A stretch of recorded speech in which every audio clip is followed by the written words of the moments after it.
It's not about the money, it's about making a Yeah. difference. So if you're passionate about the industry that you're in and you're passionate about seeing change, then probably look at becoming a proprietary limited company, because you can impact the industry more. You can change the industry more by being an actual company itself rather than just being a sole trader. Because there's only so much you can do by yourself. Exactly. But the world is your oyster when you can hire people.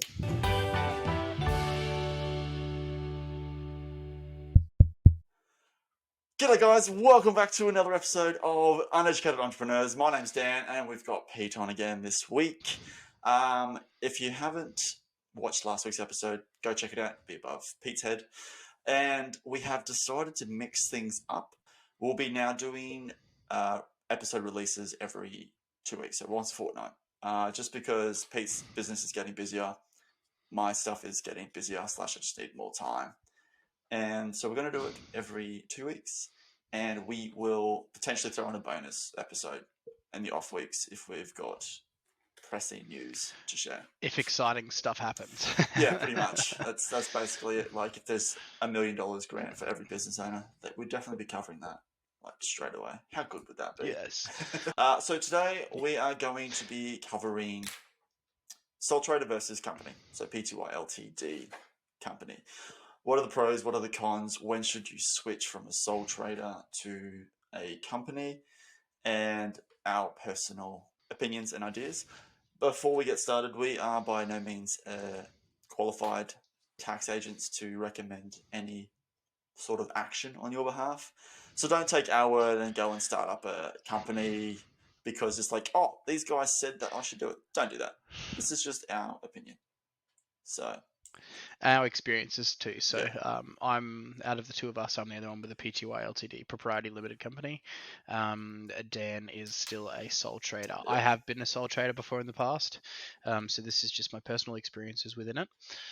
What we need to make very, very clear is everybody's circumstances are very individualized, and it's very important to remember that we're not uneducated. We're uneducated. exactly, not qualified. as the name says, we're uneducated. This is just cool. So it being our personal experiences, this is something we're just going to give advice on. We'll have a chat, and just my experience is different from Dan's experience because Dan's had a whole life of being a sole trader, and I only spent a couple of years doing sole trader. So it'll be an interesting discussion, and it'll be hopefully give you guys some more ideas on how to move forward, what to do, which way to go about your business development, your personal business development, your personal life growth, all of that sort of thing. We can maybe sneak in a couple of experiences we've had with, say, our tax accountants in regards to the difference between sole trader and business, because obviously it gets a lot more complicated once you become a proprietary limited company. Sole trader is a lot easier tax-wise. To a certain degree. And you start paying... Yeah, well, it is because it's not as complicated. You don't have as many legalities. You don't have as many hoops to jump through. You don't have directors and owners and a whole range of different things. You've got just yourself and your personal assets, because that's one of the things we'll discuss. Did you want to kick us off, Dan? Yeah, okay. So with sole trading, obviously all you need to be a sole trader is an ABN, which you can get for free. We can link way to get down to there. I think we've talked about this briefly in one of our early episodes. However, with an ABN, you can pretty much do everything you need to do as a sole trader. And with that, you're your own boss. You're also not having to, manage staff as Pete has to do, which would not be ideal. You can though have stuff as a sole trader. Yeah, that's not saying it's easy. You're able to have. You go. Yeah, I think you can have up to 2 staff or something. I don't know the actual number, but I remember when I was a sole trader, I was able to hire people as a sole trader, which is interesting because it kind of defeats the thing sole trader. Yes, that is true. The name itself. But it's not sustainable because all of a sudden you're having to pay their taxes and their supers and all of that sort of thing. So you have to be really careful when it comes to all of that. Yeah, like the way I look at it, there's a lot of pros and a lot of cons for both things. Like if you're just starting out in business, because I know Pete was saying, we were talking earlier on the phone, that pretty much within a month or two of starting his business with of our support, he was earning over like $100,000 as a sole, which means he's getting taxed over 40 or almost 45%, roughly. Correct? Yeah, because when you start a business, is you go into a sole trader, you're probably still working somewhere else. This is typically how people do it, Yeah. because when you start out a business, you're not going to get enough income in order for it to be sustainable within your life or your own circumstances. So, it being my second job, it was a higher tax bracket, which sucked. Um, Yes. Yes, it does. Well, no, with sole trader, it's you're essentially you don't pay any tax yourself. You just get a tax bill, generally speaking. Like they do recommend yes, signing up for PAYG, which sort of going back to the tax story that's of mine where I had to pay the 3.5. The yes. government wasn't happy that I wasn't paying any tax throughout It's the what year. it's what you're supposed to do. If you're going to do a sole trader right, you're better off paying Yeah, PAYG. So that's pay as you go tax. So you're better off making installments yeah, continually throughout. What I used to do personally as a sole trader was I used to put a percentage aside, and I just used to leave that in an account. It can be really hard for people that aren't very good at budgeting, because you could put that money aside and go, hey, look, I've got all this money for yeah, taxes. I've got all this money sitting there. Let's go spend it on a new car. yeah, And then you come to the end of the financial year and you have a huge tax bill, and yeah, they're like, give us the money, and yeah. you're like, we don't have the money. My story exactly. Then you have to go on a payment plan. There are options around it, like you can go on payment plans for the next following Yeah, year and you make repayments every single week, which is actually what I did one year, because I did a bit of a the thing about sole trader is you can be a bit more flexible. That's the thing that I liked. There's a lot more flexibility yeah, in being a sole trader in regards to, say, for example, I did what the first year I did sole trader, I made sure I put the money aside. The second year I did sole trader, I actually used that money to put a deposit on my house to buy a house, a yeah, property, and then I went on to a payment plan with the ATO the yeah, following year. And so I slowly paid, although I did pay it off fairly fast, but I was able to get into the housing market because I then had the yeah, deposit that I was supposed to use for tax, and I yeah. used it for a deposit on a Look, house. and it's So there is that sort of stuff. yeah. So that's when it comes to the installments, like you are able to do that. Whereas company, you have to do quarterly reports. Like you have to. I think you got 28 days Yes. every 3 months to have it BAS all in statements. and done and dusted. Pete's going to talk more about that later because I And they chase you. yes, yeah, exactly. Whereas obviously sole traders like and with your house as well, you'd be able to you were running your business out of it, so you'd be able to claim a portion of that on your tax deductions as well. Yes, I am. Yeah, but that's a personal tax. You've got to remember this is different. Personal tax, when you become a proprietary Yeah, limited company, there's a different. You have to have that separation of personal tax and your yeah, business tax. yeah, So even though there's the same, there's still I have to get my personal tax return, then I've got to have a business tax return. yeah, The difference with a sole trader is it's all in one. yeah. That's what I was referring to. When you were sole trader and you bought the house with the money that you put aside, were you sole trader when you had that, or was that your company, Pty LTD? Yeah, I'd started the company by that Oof. point. Yeah, okay. If you were a sole trader in that Yes. situation, then it'd be a little bit Yes. easier on that. Because how long did it take you So there to is switch from sole trader? Like, what was the turnaround from sole trader to company? When did you decide to make the switch yourself? 8 or 9 months, 10 You months, did no, 8 or 9, longer, a year or two. and this was No, I started slow. mm, So I took on 2 or 3 participants, and then as a sole trader, and I was still working, and then I got to the point where I had to hire somebody else, another sole trader. So I hired them to.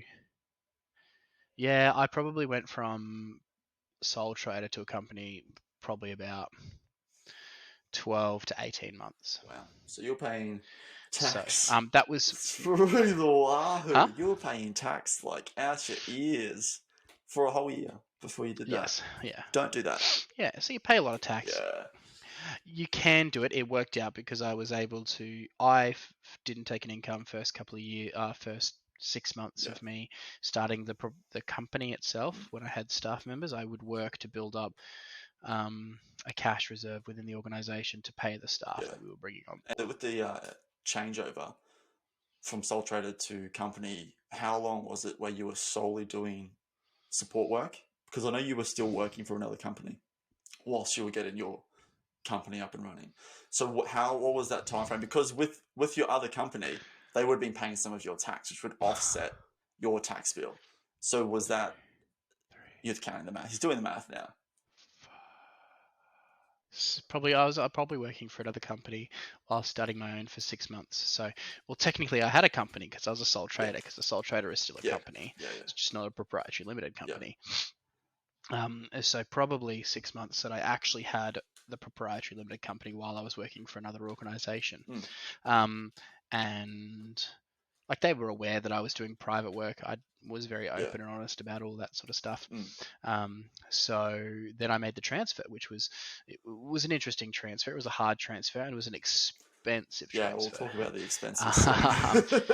It's a lot more expensive. Yes, because an ABN is a personal ABN is free. Yeah. Exactly. Right, but as soon as you get into the legalities of you've got to have a structure, you've got to have directors, you've got to have a whole range of different things. You've got to make sure your solicitors are on board, your accountants are on board. You've got to make sure all of that transfer. It ends up being thousands and thousands of dollars because you've got to increase your insurance. Funnily enough, insurance is the same for both proprietary limited and your sole trader because insurance is based more on the industry that you're in and the actions that you're partaking in rather than what type of company you are. It's all about risk, so it's the same insurance, but it becomes bigger because as you grow as an organization. I mean, very early on I made lots of mistakes within the organization, but you've got to surround yourself with people, so good accountants, good solicitors, good all that sort of thing. I didn't have very good accountants to start with. They did a few dodgy things. But the thing that I starting a company, you still take the risk, right? But being an employee, when I was an employee at an organization, I didn't take any risk. As soon as you go from an employee at an organization to a sole trader, you start taking on a whole heap of risk. You're at risk for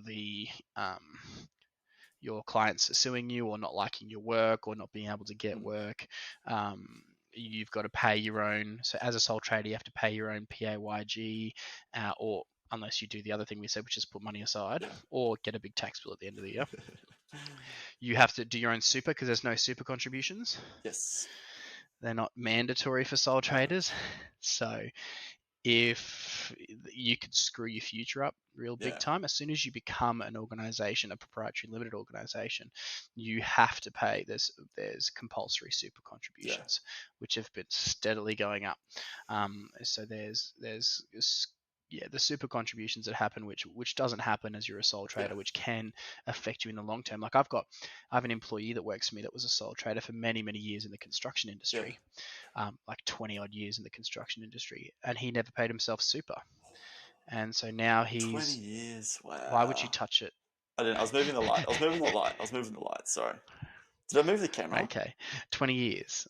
Yeah, it's okay. 20 years. So why would you So he didn't put anything into his superannuation accounts, which means now he doesn't have much in his super and he's coming up to retirement, and they're getting rid of the old pension system and things like that. They? So there's a big risk there as well. Yeah. What? We're gonna circle back to the pension thing. I didn't even know that. Am I surprised? A little bit, but then not really. Because the 20 years without paying and so super, the amount of so it was a long time. The amount of losses he's incurred just. So I'll give you a couple of things about, say, for example, going on liability. So as a sole trader, the liability is not limited, right? So loans provided to sole traders will generally be secured by a sole trader's personal assets. So that'll look like your house, your car, and different things like that. And that can, sometimes include the family home. And that's the way you end up having to get a loan, is by securing it through something. Because banks, you can't just go, hey, I've got this awesome idea. They're not going to give you money for an awesome idea. Exactly. Right? They want to make sure that you can pay that loan off. Whereas one of the major advantages of having a company is that the company, which is limited because it's a proprietary limited company, is the restriction regarding liability, right? So for the most part, if a company goes into debt, creditors cannot recover debt from the directors unless they have given the green light for a company to continue trading after insolvency. Yeah. That's a whole nother topic about trading under insolvency. But it means that majority of the time, the directors and the owners themselves are actually covered and protected. There's a barrier there. Same with the shareholders. Right. So the shareholders' liability is zero. So that comes back down to how you're structuring your organization. Right. So for my organization, I'm a director and a shareholder. Right, so I've got a protection, but I've also set my company up in a trust, which means I've got another barrier as well for protection on liability, right? Whereas with a sole trader, you just don't have that, right? And you've got to be prepared for that, which means you've got to have insurances, you've got to have all this extra stuff in place as a sole trader that you may not need. Yeah, on that, what roughly is the cost to transfer to a company? There's a few different numbers out there, but what did it roughly cost you? So like, what is that? Oh, it just keeps changing. So to corporate, it's probably, you're looking at about, it depends on the accountant you go through. You're looking at maybe a trust is going to cost you maybe $1,500 to build a trust, which you'll put the company in. You need ASIC registration, which is about $260 something a year. You need the business registration. You need the company setup, structure and cost and fees, which comes from a solicitor, which is usually organized by your accountant. So that's, you're probably roughly looking between the $4,000 and the $8,000 kind of mark just to go from a sole trader into a company. But you've got to do your math, you've got to do your research, your history, your experience, because you've got to go from just yourself working as an employee, then you've got to have standard operating procedures, policies and procedures, a lot of stuff that you should have as a sole trader that people just don't have because they're like, it's just me, whatever. Oh, here's another big thing. As a sole trader, same as if you own a company, is you need to have life insurance. Just get on life insurance because what happens if you die? Like, there's no guaranteed income. Also, income protection is the other thing you really need as a sole trader and both a director or a company owner. I might have to look into that. So life insurance and income protection. Income protection. Well, what is it going to entail then? Like, will you have to then supply your previous tax statements, or like, because no, there's not much to supply for that sort of thing. Is this sole trader or? No, sole trader, and I have to have it as well. So work cover does not cover you if you're a sole trader or a owner or director of an organization. So yeah, you really need to make sure that you get into all that, because at the end of the day, when you're, it's not like you're working for a company. When you work for a company and you injure yourself, there's work cover. Work cover will cover a percentage of your income. You're very well aware of this with your partner, who's just gone through a whole work cover situation. It's not fun. You don't want to do it. It sucks. I mean, it's good. It's good to have. But if you're personal and you, work cover is great, but if you don't have work, like as in, yes, it's hard, but at least you get stuff. Whereas if it's just you get nothing. Which makes it difficult. So that's what's really scary. I think going back on the difference between the two as well is you're looking at the difference between sole trader and a proprietary limited company. Going back on liability is security for your loans and stuff as well. So we sort of talked about it with liability, and if the company goes bankrupt and you have debtors and all this sort of stuff, then you have to pay that back. Or if someone tries to sue you and all of that sort of thing. Any of the loans, particularly, so the loan side of that, any of the loans, particularly if you're a sole trader, have to be secured by you. Yes, I have a story right? about that. So there's. Did you want to share the story? Oh, it's not a big story, but like I know that's definitely a matter, because when me and Heather, we did the math probably about a year or two ago, and like we can definitely afford to get a second car, a ute, which would be a work ute, because the thing with a lot of sole traders is like you can claim car mileage, car purchases, but generally speaking, for a sole trader, it has to be a 1.5 ton minimum, like towing capacity ute or van. And so I know. Oh, that's for companies as well, not just sole traders. Oh, there you go. So we knew we could afford it. Otherwise, you have to pay FBT. Yeah, which I don't have to deal with at the moment, which is great. We tried to do it. We already did the math. Like, we're making, an extra $300 a week already, which would cover any repayments, fuel, maintenance, etc. And then as soon as they're like, oh, we'll do it through a business loan because obviously that makes more sense. Business loan, business card. I would have used it for fencing, farm work, everything like that.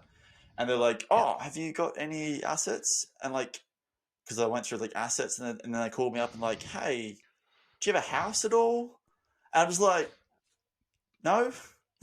It's just like you need high valued assets for any sort of a business loan, and that especially as a sole trader. Yes.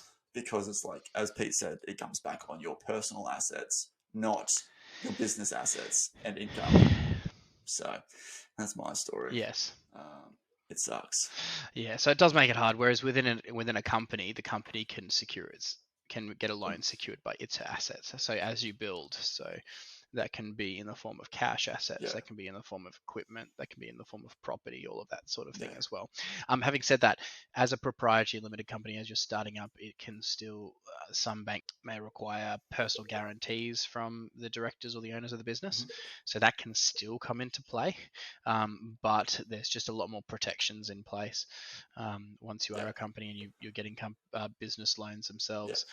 The other thing about the difference between sole traders and a proprietary limited company is the ability to build investment and capital raising. As a sole trader, you're not able to do that because you don't have shares within the organization. Whereas as a proprietary limited company, when you set your company structure, a number of shares, and then you can actually sell off those shares to people that are really interested in your organization. And you sort of set an amount, and then that sort of dictates how much the company is worth and different things like that. So it makes it a lot easier to raise capital, especially if you're doing say some big projects, like for example, if you're doing property development, different things like that. If you've got some awesome property development ideas and you've already got some stuff in place, you can get other property developers to invest. Shark Tank is a perfect example of this. They sell shares to the sharks at a number. Because have you got shares? What is interesting? Have you got shares for your company? Yes. Obviously, you have to have shares. Right, gotcha. And it's obviously on the private there's options. market. Yes, you can have single shares. No, well, it depends. It depends on who owns the shares. Okay. Right. So, as in, I own all the shares.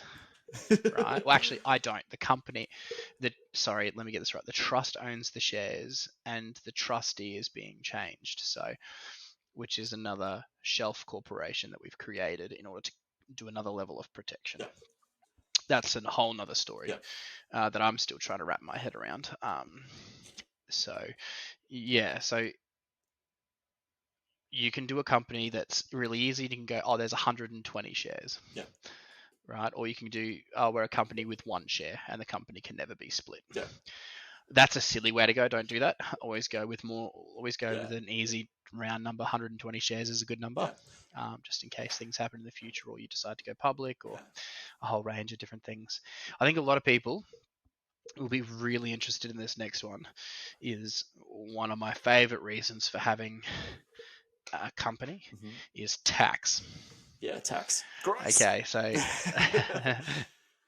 Dan and I have had lots of conversations about this tax. So companies pay a standard corporate tax rate of 30%.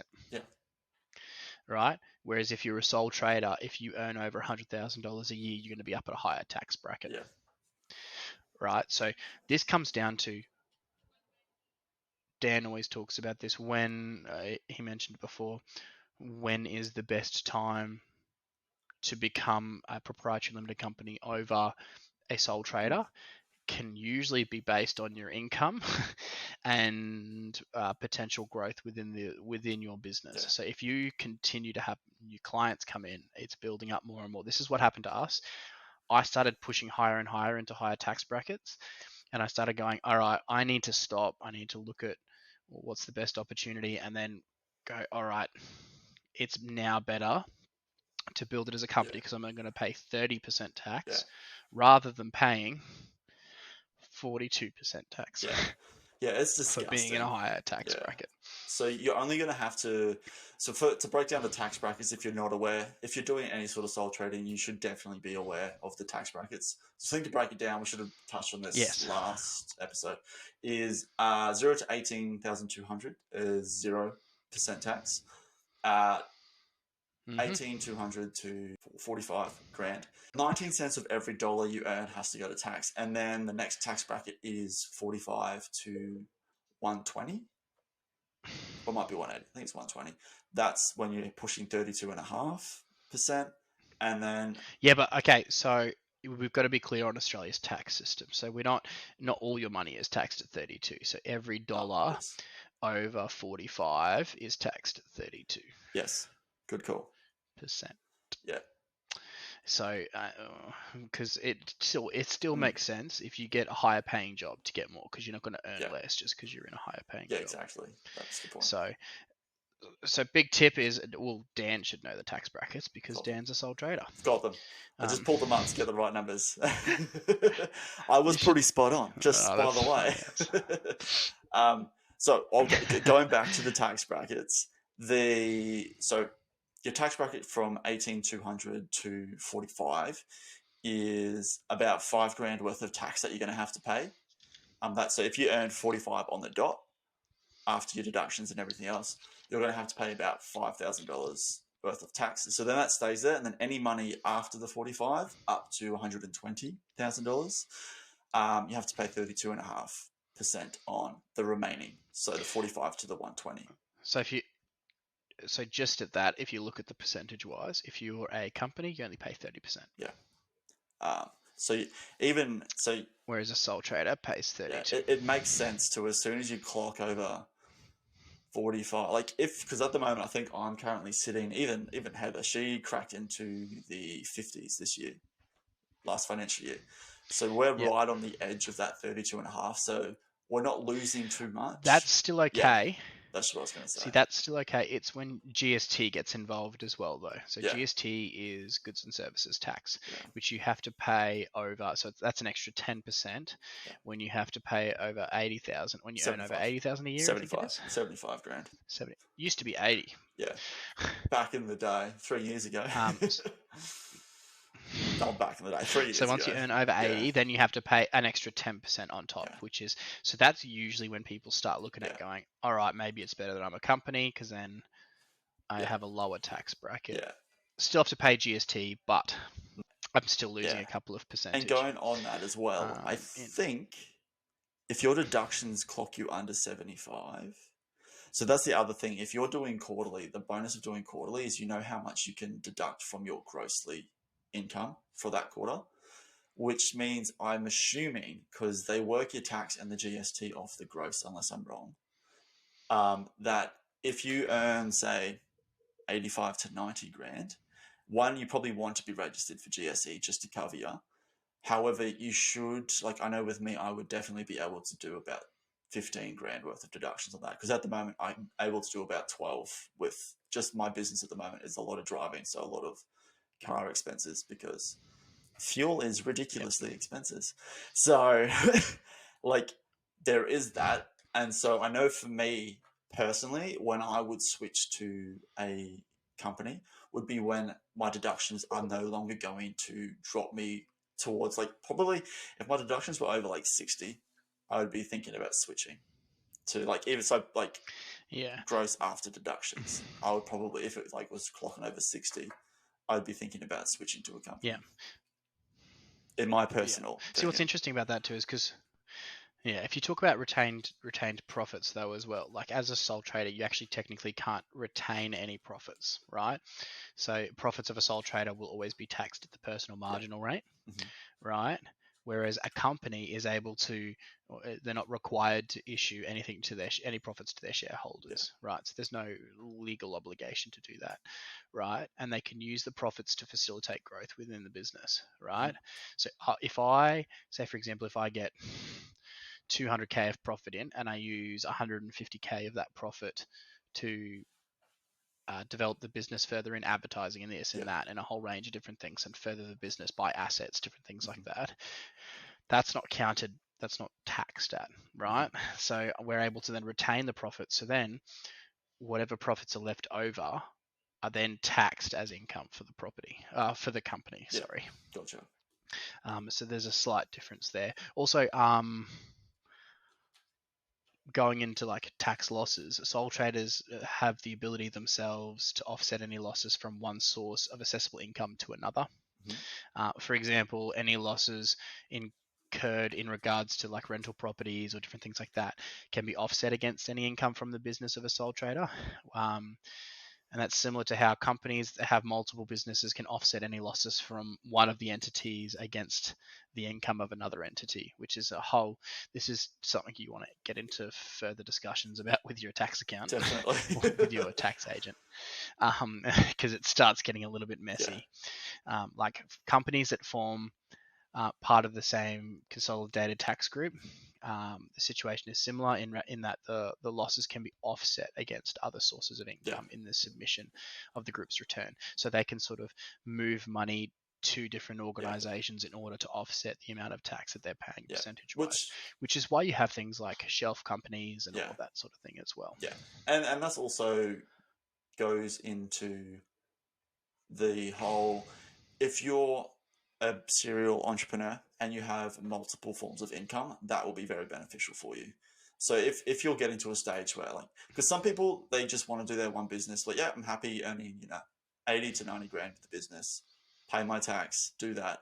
But those that are sort of continuing to grow and their income's increasing, profits are increasing, that's when more than likely there's going to be more than one business, and then therefore stream of income, which will then be able to offset any of your tax expenses, which will be handy for those that are all that way inclined. Because it's not for everyone at the end of the day, like doing multiple businesses.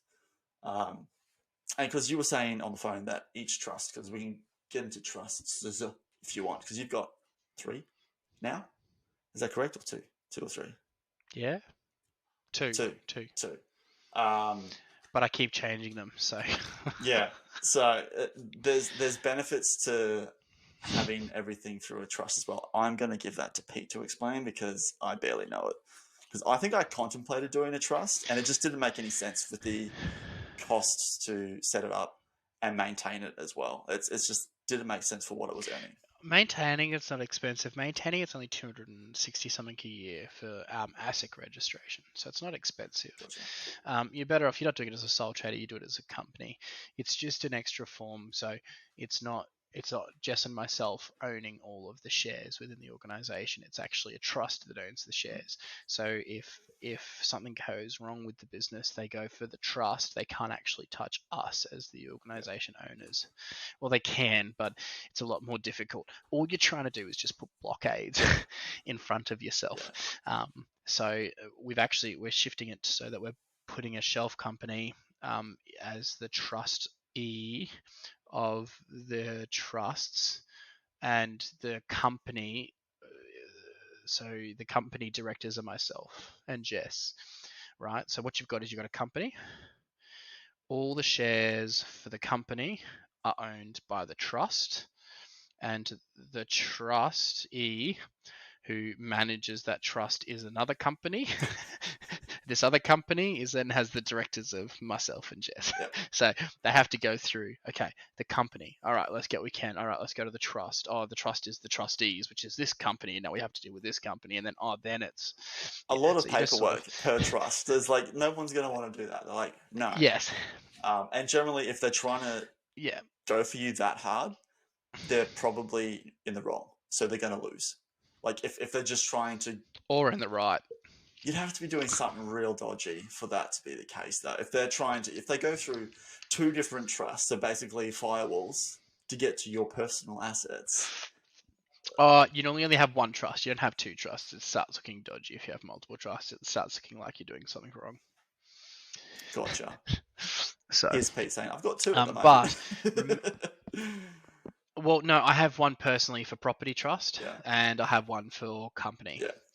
So that's why I have 2 trusts, because I have 2 asset protections. Yeah. So each individual asset protection, I'll put properties into the property trust, and the businesses will go into the family trust. That's what I was going to say. Like, would you... You've got those your different forms of income, would that? You separate. Yeah. So if you've got like this business has a Separate. trust, and then this separate business has a trust, and then this business has a trust. Oh, maybe not. I might. So because I might do multiple businesses that might all be under the same trust. Okay.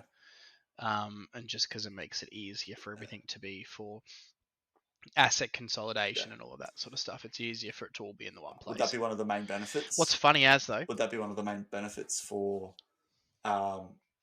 keeping most of your things, like you have a trust and then you've got like a big trust that kind of branches into other ones? Is that benefit mainly ease of tax time? Yes, that would be the benefit. Yeah, okay. Yes, because once you've got to remember what trust is what and which trust is where, and it's funny because when we did our trusts, we paid all this money to get the trusts, and you get this stupid little A4 piece of paper that tells you, or that you get this trust deed, and I'm like, man, it looks like a 12-year-old wrote this on Microsoft Word. Oh, that's great. Oh, it's probably a template. It's just like copy and paste it. It's probably a template on Microsoft Word. They're like, oh yeah, we got this trust. Yeah, that's it. We'll just fill in the details. So it's just. Yeah, so it's pretty ridiculous, but you need to do amendments and all that has to go through solicitors. And so one of the big things though with going from a sole trader to a company, when you decide to become a company, that means your intention is to start hiring employees, right? The scary thing about that is you do have to have more regulations and there's more people watching you. You've got the Consumer Act that's watching you too. More so when you're a sole trader, it's more the Fair Trade Act, sorry, which is keeping an eye on you. But then you've got the consumer, then you've got to start organizing work cover and making sure Fair Work and the ombudsman. So it actually becomes more. So when you're a sole trader, you can decide how much you want to pay yourself, right? So if you decide to pay yourself less to make sure your company is going to survive, then you can do that. Whereas if you become a company, you have to start paying employees at the ombudsman rate, at the Fair Work rate. So that's all pre-dictated to you, but you have to do your research. You have to keep on top of it. You have to keep on top of legislation changes, rules, restrictions in regards to staffing options and having workers or having employees within the organization. And then you've got to make sure you're paying under the right pay scale, and that can change depending on if they're admin or if they're this or if they're that, and everything just makes it hard. So I know when it comes to staffing per se, I guess it'd be more subcontracting is one way sole traders can almost get around it. But then if you're subcontracting out to half a dozen different subcontractors, so you've got a subcontractor that covers your bookkeeping and tax, you got one that actually does some services for you. Like, I believe if they've got their own ABN, you're just paying someone to do something for you, but it's just for the company. You have to be really careful because the subcontractor laws have just changed. Oh, have so they? If you're using a subcontractor on a regular, well, I don't know, Actually, just changed. You mentioned this a while ago. You did mention this a while ago, yeah. Yes, if you're paying them on a regular basis, right, now Fair Work sees them as employees. Right, so if you're subcontracting to someone and they have the same hours every single week, and they're getting paid a regular pay, it's a bit dodgy. Then they're classified as an employee, which means you owe them superannuation, tax. You need to pay work cover, do their taxes, all that crap. Would be leave loading as well. Surely not. What else is really interesting is leave loading. It depends on if they're they'd be casual. But here's the really crazy thing: casual laws have changed too. So if casuals have regular hours, then they also have to be put onto contract within a year or after a year, unless they continue to sign a casual contract. That's your way around it. Get them to sign a casual contract every year. Or just change their starting time. Second thing is, if you have somebody on, say, permanent part-time, right, and you've got them guaranteed 14 hours a week, if they work 32 hours a week every week, then for, I think it's the space of 6 months or a year, if they do the same amount of hours every week, their permanent part-time contract has to be increased to 32 hours a week. Wow. That's good to know. Yeah. Which sucks. So this is all the stuff you have to start working with. Companies become complicated. Like, that's why you don't do what I did and make a company very fast and go explode very quick. You normally go, I'll create a company, and then we'll create one employee, and then we'll do another employee, and then we'll do another employee. It doesn't work. And that also... Whereas I was like, hey, let's start a company, and I hired 7 people. Yeah, so good. And that also comes back to, like, when you start a company, you need to be looking at getting yourself a legal team, because as your company grows, you're more than likely going to upset 1 or 2 people, which you then have to cover yourself. And then it comes back to also contracts for your employees, as Pete was saying, writing those up, and then any sort of copyright, trademark, like any of that stuff, you need a legal team to be able to I guess, write up the correct forms so that it's by the book, and that you can't, if you get audited, you're like, this isn't correct. Wow, that's not fun. I now have to fix this. It could be quite costly. To be honest, I look back and I go, it would be easier to go back and be a sole trader. Yeah. But the potential for growth is more within a proprietary limited company. And then what's your earning, though? So how much do you want to push yourself? And then how much you're earning, though? Like, if you're earning over, like, 6 figures, like, that's a lot, like closer to 7. You're already going to be paying half of that basically to tax. There's no way you're going to be able to do 500 grand worth of deductions. Like, that's dodgy.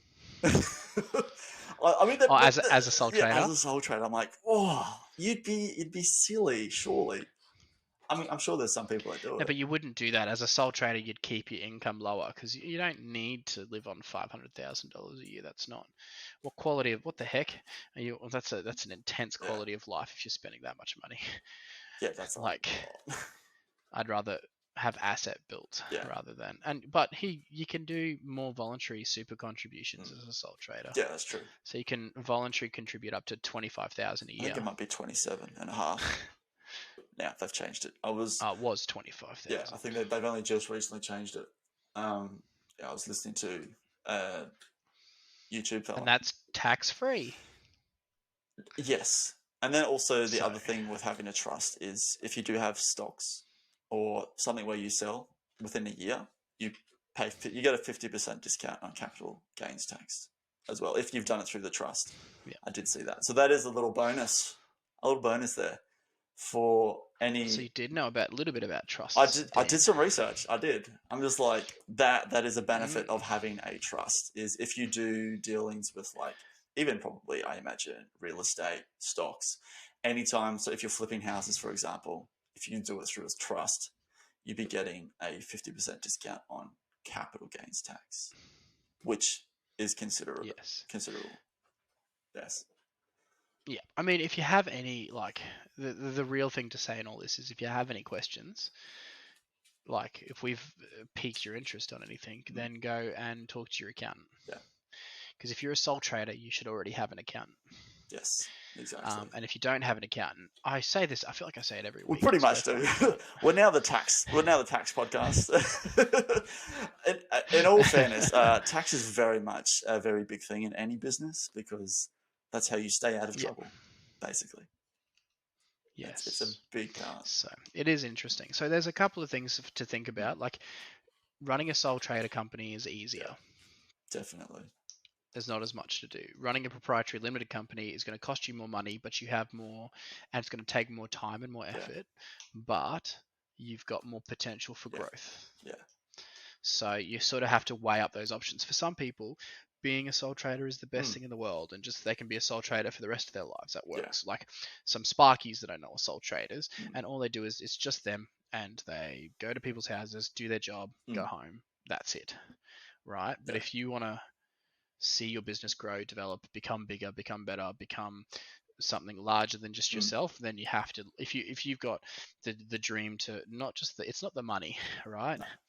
Because I earn less now than when I was a sole trader, right? Yeah. It's not about the money, it's about making a difference. Yeah. So if you're passionate about the industry that you're in and you're passionate about seeing change, then probably look at becoming a proprietary limited company, because you can impact the industry more. You can change the industry more by being an actual company itself rather than just being a sole trader. Because there's only so much you can do by yourself. Exactly. But the world is your oyster when you can hire people. Guess what's going at the intro? But don't. That little snippet cut. Intro. That's right. Oh, do you like that? It was good. It was like some deep, meaningful, motivational speech going on there. Make a difference, guys. That can be You've got this. That could be a snippet that goes onto like Instagram or something. Yeah, it probably will. It probably will be a TikTok. Do all that.